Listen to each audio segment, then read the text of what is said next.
సార్వత్రిక ఎన్నికలు దగ్గర పడుతున్నటువంటి నేపథ్యంలో ఆంధ్రప్రదేశ్లో రాజకీయ సమీకరణాలు అయితే శరవేగంగా మారుతున్నాయి. ఎప్పుడైతే ఆంధ్రప్రదేశ్ కాంగ్రెస్ పార్టీ పగ్గాలు వైఎస్ షర్మిల గారు చేపట్టారో ఆ తరువాత జగన్మోహన్ రెడ్డిలో ఓటమి భయం మొదలైందని, జగన్మోహన్ రెడ్డికి షర్మిల భయం కూడా మొదలైంది అంటూ కొన్ని వార్తలు అయితే షికారులు చేసినటువంటి నేపథ్యంలో ఆ వార్తలకి బలం చేకూర్చేలాగే కొన్ని సర్వేలు అయితే ఇప్పుడు వెలువడుతూ ఉన్నాయి. పైనీర్ స్ట్రాటజీస్ అనేటువంటి సంస్థ ఆంధ్రప్రదేశ్లో ఒక సర్వే నిర్వహించింది. ఆ సర్వే ప్రకారంగా పశ్చిమ గోదావరి జిల్లాలో అనూహ్యంగా కాంగ్రెస్ పార్టీ ఓట్ బ్యాంక్ అనేది పెరిగిందని, దాంట్లో భాగంగానే రానున్నటువంటి ఎన్నికల్లో పశ్చిమ గోదావరి జిల్లాలో కాంగ్రెస్ పార్టీ 4% ఓట్ బ్యాంక్ని కైవసం చేసుకోబోతుంది అంటూ కూడా సర్వే రిపోర్ట్ని బయటికి ఇచ్చినటువంటి నేపథ్యంలో, అలాగే పశ్చిమ గోదావరి జిల్లాలో కాంగ్రెస్ పార్టీ పుంజుకుంది, 4% పైగా ఓట్లు అక్కడ కాంగ్రెస్ పార్టీకి పోలయ్యే అవకాశం ఉంది అంటూ కూడా పార్థా దాస్ ఆయన నిర్వహించినటువంటి సర్వే ప్రకారంగా మనకు తెలుస్తూ ఉంది. పార్థా దాస్ సర్వే ప్రకారంగా ఒకసారి కనుక మనం చూసుకున్నట్లయితే, we just completed samples for west Godavari old one district, అంటే ఉమ్మడి పశ్చిమ గోదావరి జిల్లాలో పార్థా దాస్ టీం అక్కడ వాళ్ళు ఒక సర్వే నిర్వహించారు. ఆ సర్వే ప్రకారంగా వారు interestingly Congress is polling 4.2 vote in this district, అంటే పశ్చిమ గోదావరి జిల్లాలో వారు 2121 మందిని అక్కడ సర్వే చేయగా, ఆ సర్వే ప్రకారంగా పశ్చిమ గోదావరి జిల్లాలో కాంగ్రెస్ పార్టీకి 4.2% ఓట్ బ్యాంక్ పెరిగింది అన్నట్లుగా కూడా పార్థాదాస్ గారు ఒక ట్వీట్ అయితే చేయడం జరిగింది. ఇప్పుడు అది సర్వత్రా చర్చనీయాంశంగా మారింది. ఈ ట్వీట్ ప్రకారంగా చూసుకున్నట్లయితే అసలు గోదావరి జిల్లాల్లో రాజకీయ సమీకరణాలు అయితే శరవేగంగా మారుతున్నాయి.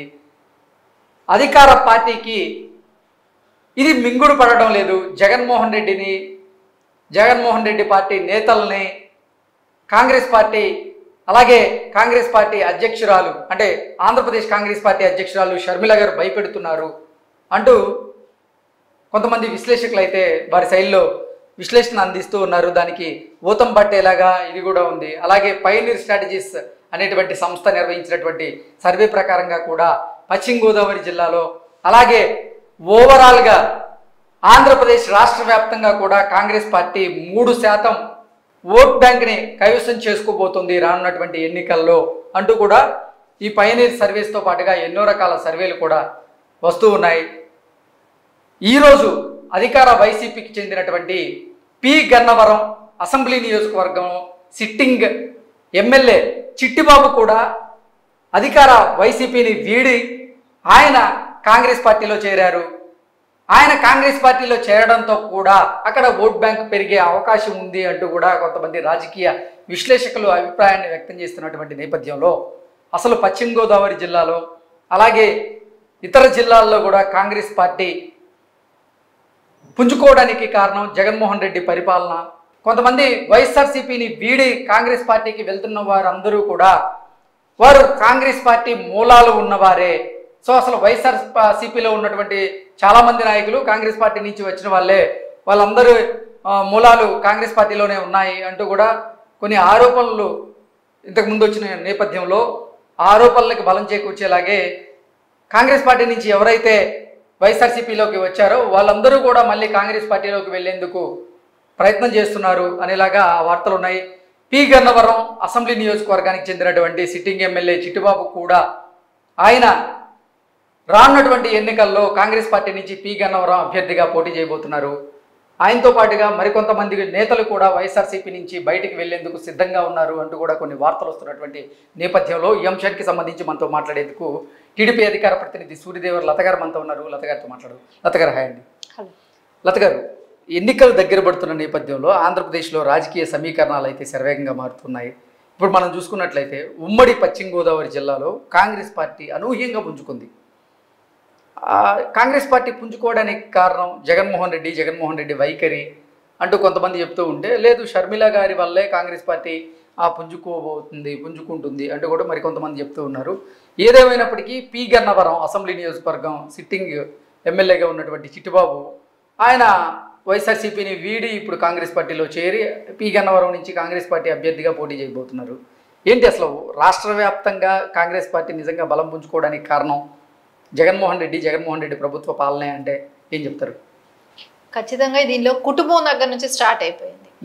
ఎట్లాగంటే వివేకానంద గారిని చంపిన వాళ్ళకి ఆయన సపోర్ట్ చేయటం, వాళ్ళని ఎమ్మట పెట్టుకొని తిరగటం, వాళ్ళ మీద ఈగబాలని ఇవ్వకుండా జగన్మోహన్ రెడ్డి ఎలా అయితే 5 ఏళ్లుగా కాపాడుకుంటూ వస్తున్నాడో ఇది ఒకటి. అయితే దీనికి వ్యతిరేకంగా షర్మిల గారు కానీ సునీత గారు కానీ ఫైట్ చేయటం, సో కాంగ్రెస్లో వెళ్ళి షర్మిల గారు జాయిన్ అవటం, కాంగ్రెస్ పిసిసి అధ్యక్షురాలుగా షర్మిల గారు అవ్వటం, తనకి కడప నుంచి ఎంపీగా పోటీ చేయటం, తనకి మద్దతుగా సునీత గారు ప్రచారం చేయటం, ఇవన్నీ కూడా చూస్తుంటే కాంగ్రెస్ కి కొంచెం జీవం వస్తుందనేది తెలుస్తుంది. ఎందుకంటే గతంలో కూడా ఎప్పుడు కూడా వైసీపీలో ఉన్న నాయకులే కానివ్వండి అందరూ కూడా కాంగ్రెస్ నుంచి వెళ్ళిన వాళ్ళే.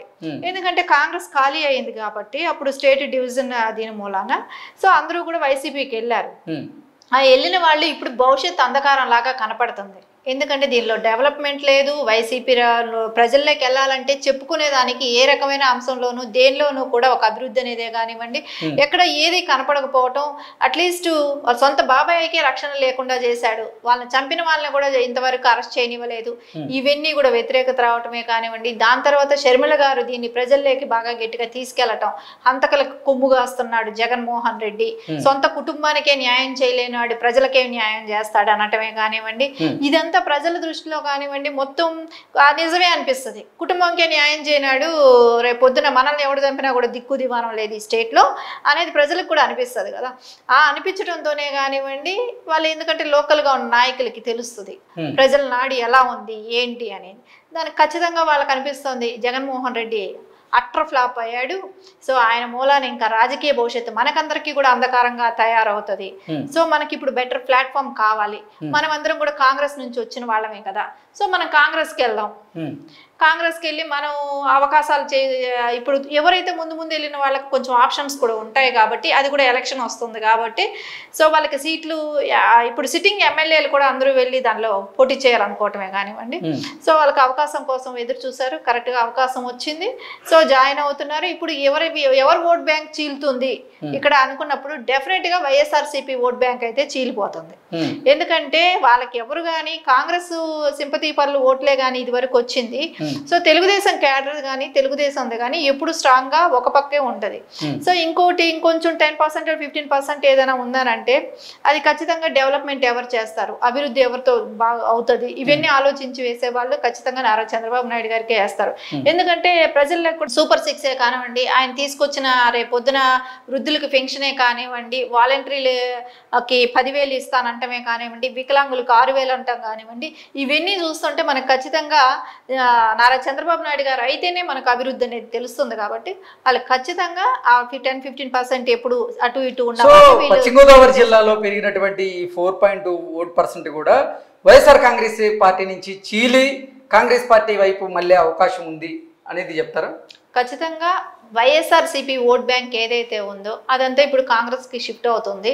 ఎందుకంటే బేసిక్ గా అది కాంగ్రెస్ ఓట్ బ్యాంక్ ఇప్పుడు మళ్ళీ షిఫ్ట్ అవుతుంది. దానిలో ఫెయిల్యూర్ గా మనకు కనపడుతున్నాడు కాబట్టి జగన్మోహన్ రెడ్డి షర్మిల వేరే కాంగ్రెస్ ను ముందుకు తీసుకెళ్లటమే కానివ్వండి, క్వశ్చన్ చేయటమే కానివ్వండి, సొంత అన్నైనా కూడా క్వశ్చన్ చేయటమే కానివ్వండి, ఇవన్నీ కూడా మనకు కనపడుతున్నాయి. కాబట్టి ఖచ్చితంగా కాంగ్రెస్ ఓట్ బ్యాంక్ అంతా మళ్ళీ షిఫ్ట్ అయిపోతుంది, కాంగ్రెస్ కే షిఫ్ట్ అవుతుంది. ఓకే అండి, థ్యాంక్ యూ.